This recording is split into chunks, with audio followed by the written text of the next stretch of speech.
Often this question comes up that I'm suffering from so and so problems, I'm overthinking, and how do I escape all of that? How do I bring an end to my suffering? And that is where our seeking actually begins because we want to find a solution to these problems of conflict, disharmony in relationships, restlessness, irritation, anxiety. We want a solution to all of this. And that is where the trap of seeking begins.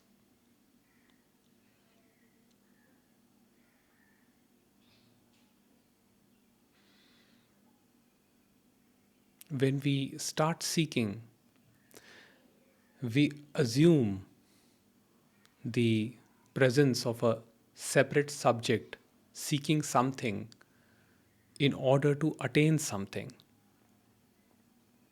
And the objective is to attain that which can bring us to this place of permanent peace or restfulness, where we never experience any turbulent emotion like anxiety, like sadness, like jealousy, anger, hatred, resentment.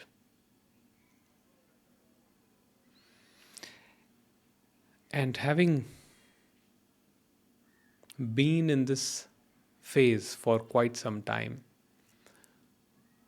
I came to this conclusion, or let's say understanding, that there is no true solution or true method that can actually put an end to all of this.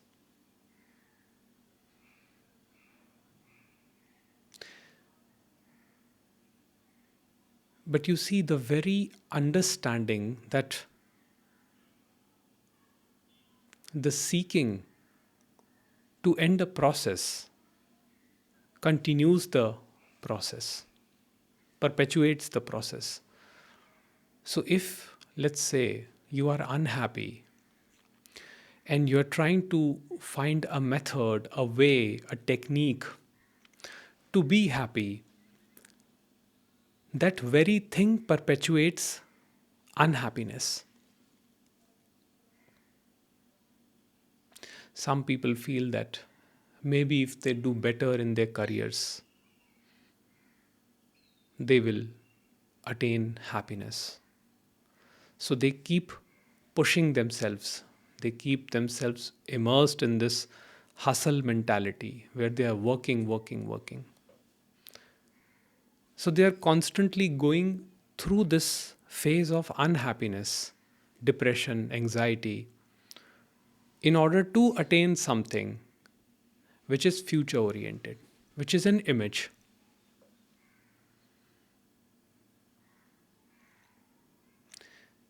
And I have done that for many years, for practically over a decade.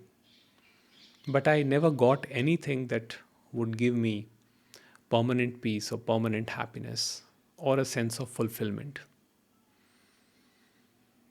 Yes, temporary pleasures helped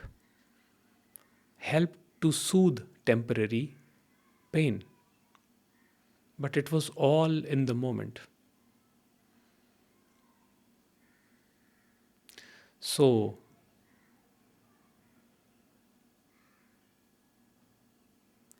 parting with the friends, indulging in substances, things like these, they do give us a temporary relief, but that relief is never lasting. And what usually happens is, once the high of the substance is over, we never come down to the baseline. So if we feel high, we have a substance and we feel this high, it's not that when the effect of that substance wears down, we are here in balance. No, we come down. We are way down. So after that excitement, that euphoria, that that moment of losing ourselves and completely throwing our inhibitions out and things of those sort, next day we usually feel worse about ourselves. In fact, we do not like ourselves. And then we question, why? Why this feeling? Why this sensation?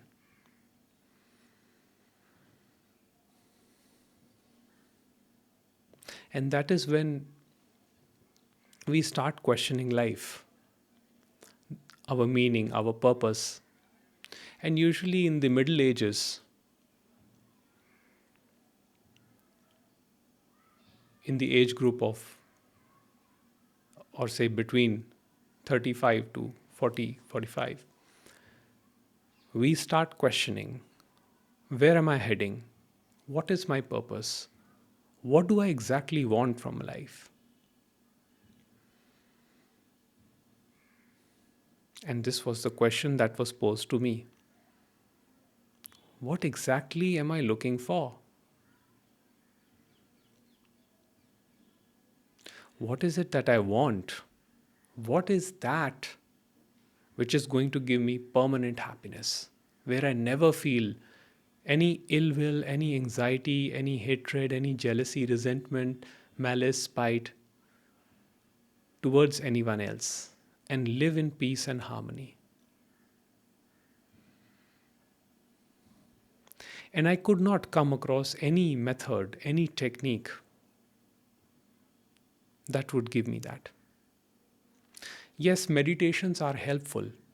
And to this day, I practice, I do that. But it's just to,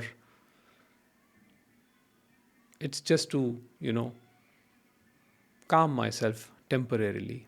It is never done with an intention of attaining anything or having an expectation in the mind. It is never done to escape what is, whatever that is arising in the given moment.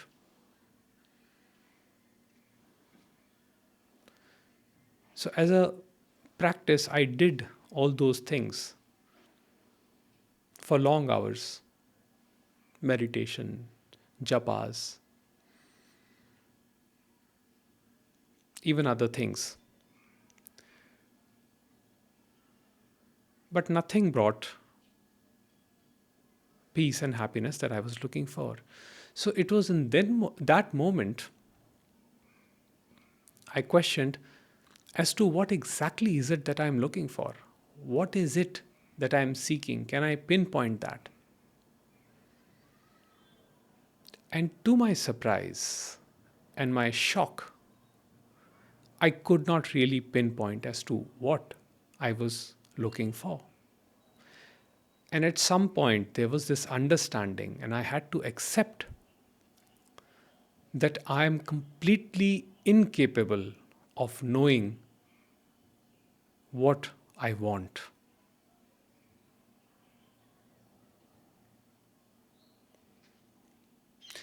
Because there is no fixed state of me or this image that I identify as Jagjot. This image is not fixed. When this image is happy, it is quite contented, then my needs and wants are relatively low. But when this image is disturbed or unhappy or agitated or restless, then this image demands security, comfort, safety. So, which image is true? Is the first one, the first image that is calm and collected and wants to just enjoy in the moment? Is that one true? Or is this image true, which demands security, safety, companionship, friendship, relationship? Which one is true?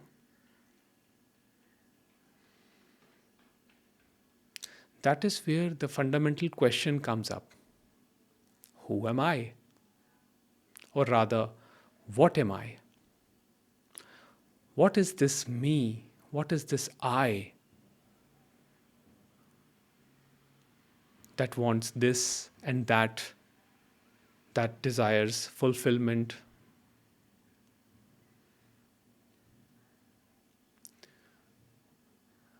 Now, what happened? Over time, this question started getting deep and deep into my core. Who is this me? And at some point, there would be absolutely no answer but complete silence.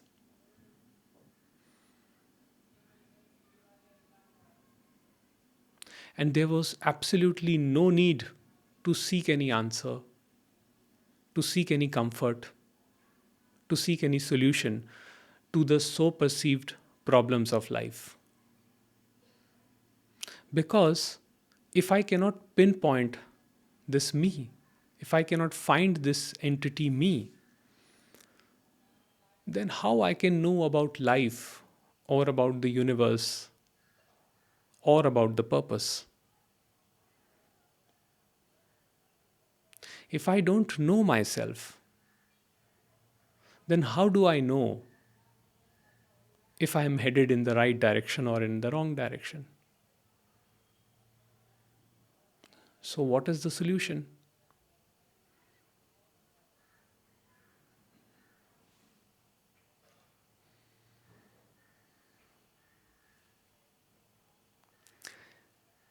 There is no solution. There is absolutely no solution to anything in life other than to simply see it the way it is. Now, based on the individual's destiny, sometimes that would happen, but other times that would not happen. Sometimes you will feel as if you have figured out this life, but there will be other times when you will go through loss, pain, suffering, and again this me will come up and say, no, no, you must protect yourself. You must become worthy. You must acquire this, attain that, become this. And the whole movement, the whole cycle of hustling and making it work, trying to live a balanced life, one gets trapped into that never ending cycle. But in this very moment,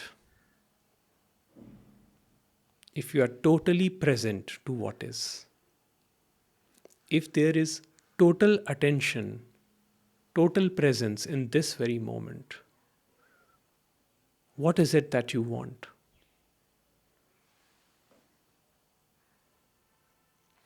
Actually, there is nothing that you want because there is nobody here to want anything. There is an organism that has been called Jagjot, or John, or Mary, or Ravi, or Aarti, whatever. The organism is there, and the organism is highly intelligent. The organism knows how to answer the right questions. The organism knows how to be at peace. The organism is intelligent. It knows how to work on mathematical problems, scientific problems, logical problems. It knows how to handle emotions.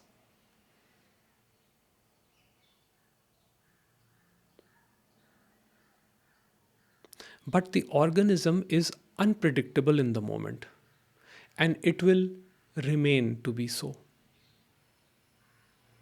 There is no method, no teaching, no practice that can make the organism predictable in the moment.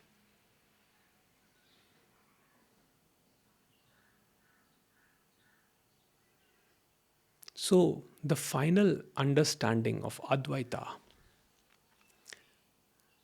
is that true surrender is the acceptance, the total acceptance of what is.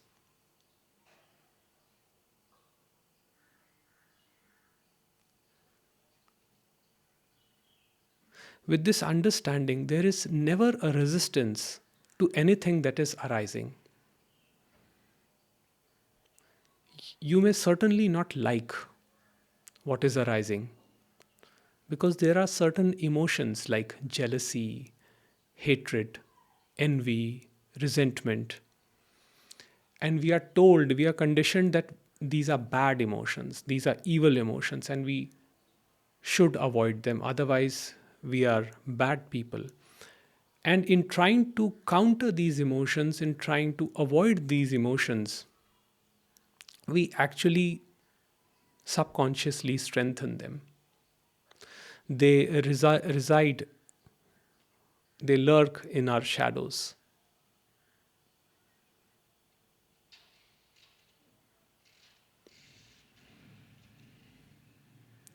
So, in my case,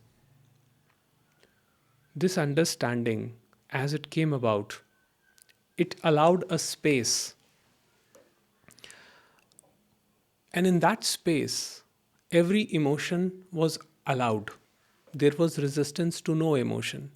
And even if there was resistance at any particular point, that resistance was also witnessed. And in the witnessing of that resistance, the resistance dissolved. And this is a very common experience. You may have noticed, like, if, let's say, you are feeling anxious for some reason, now if you are completely all by yourself and you're giving that, your anxiousness or that emotion, total attention, complete attention, what happens?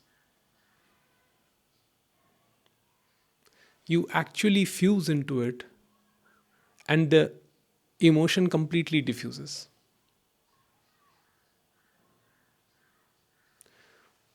What you look at, it dissolves. So there is actually nothing happening at the core.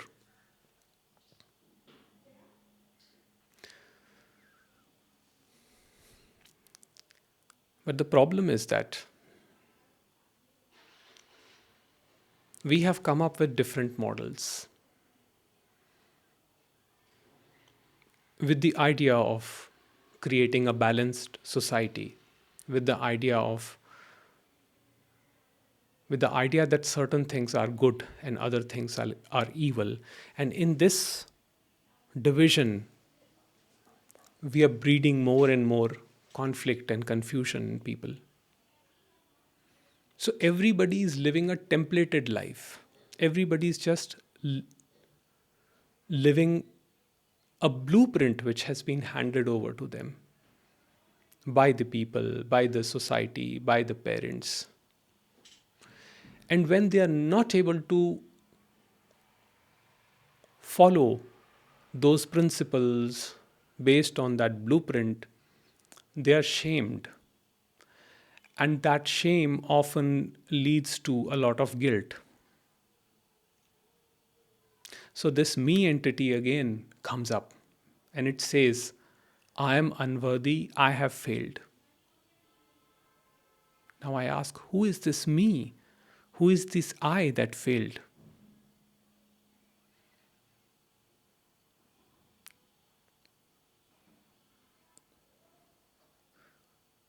So, living conflicted, life becomes suffering. But when there is total surrender, that means I'm not suppressing anything.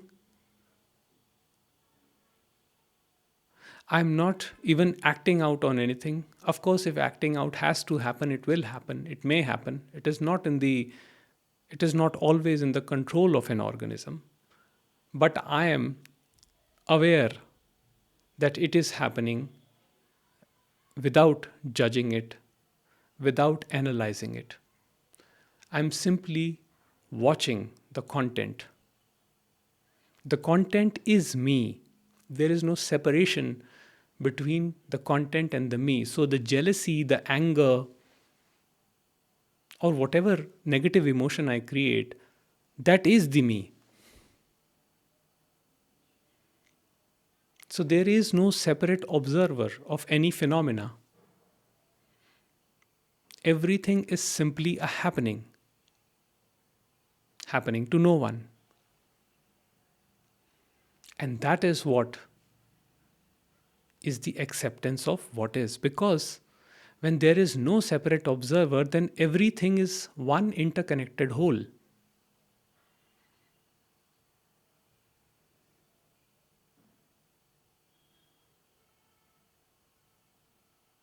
Things may appear to be separate, but look around and see if anything stands alone. Similarly, our thoughts, our emotions, they don't stand by themselves. There is a web of thoughts which are embedded deep, and beyond those thoughts are very subtle strands of energy that in the scriptures are called samskara. Samskaras are the subconscious or deep unconscious internal traits that find themselves in the manifestation.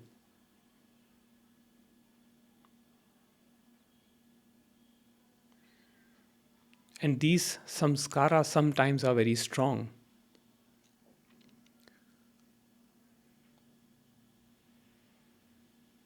Sometimes it may so happen that you come across a person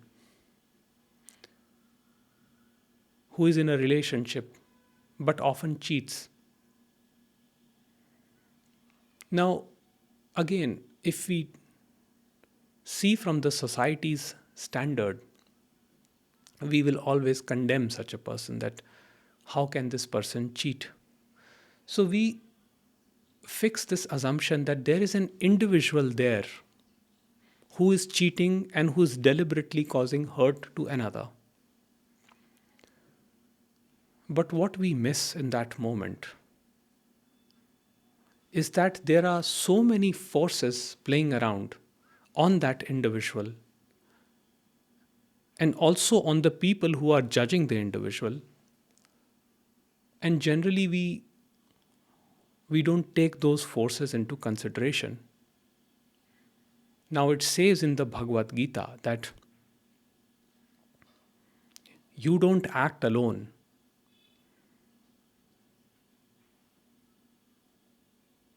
When an action happens, the nature assists in that. And what gives rise to the action is the deep samskara. That is why the person keeps repeating the behavior. Now, I'm not trying to justify infidelity or adultery or anything of that sort. But what I'm trying to point out is that sometimes we are completely powerless against the forces of nature. And in trying to find a solution to the problem, we trap ourselves more and more.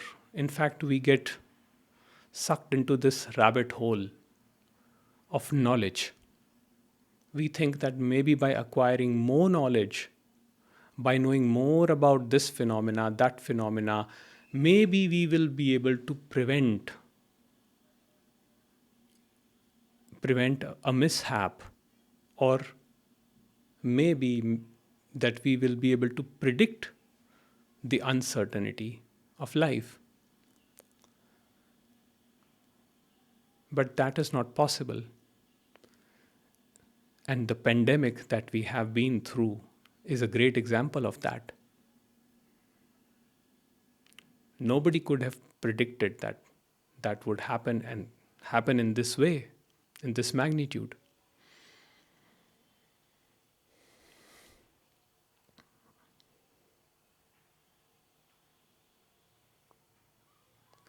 So I say that living in guilt is or not of much use, because it starts with the assumption that I am a separate doer,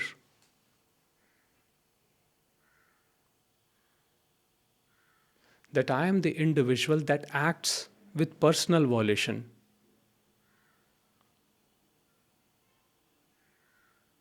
Again, it is not to say that if someone behaves in an unruly way, or someone creates problem, that he should be let off. That is not what I'm saying, because every action is going to have consequences, and the society is going to hold the person responsible. But that said, to say that someone acted completely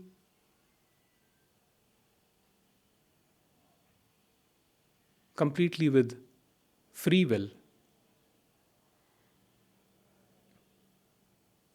that needs to be examined.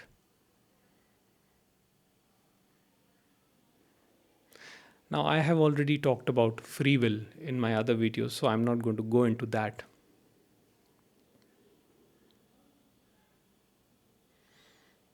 But the point of this short talk was that sometimes, despite everything, nothing works. And when nothing works, it is that we find true freedom and true salvation, because that is when the total surrender happens. I sometimes receive emails. In fact, I many times receive emails where people are going through this phase of uncertainty, unrest, and suffering, and they call it the dark night of the soul. And it is quite a painful time, because one has seen the vision, one has seen that the illusion of life, all the illusory constructs have just fallen apart.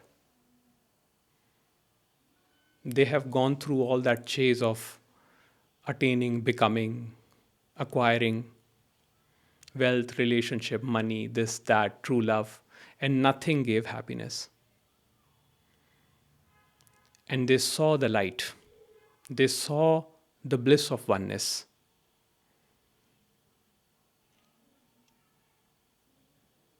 And now they are trying to merge into it. But you see, the very activity of trying to merge with it creates suffering.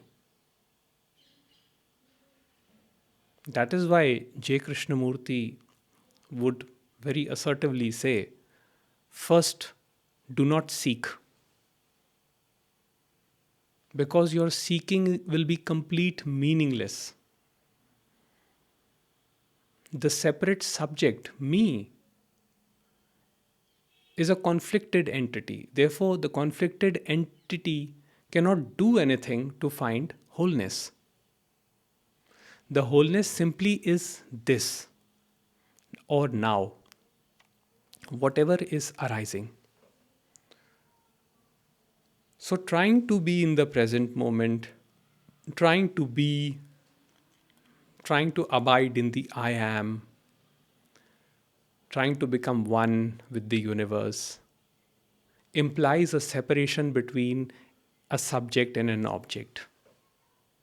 The subject is an image, and the object is just an extension of that image. They are one and the same. Therefore, they will never be able to close that gap, that measure. The subject can never attain that object. When you drop the seeking, what essentially you drop is the sense of separate existence. And when the sense of separate existence dissolve, then all that remains is oneness.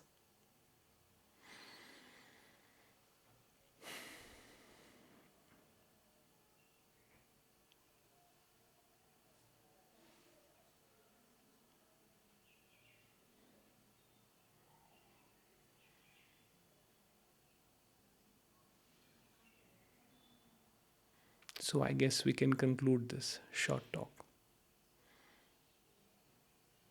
Thank you and have a great day.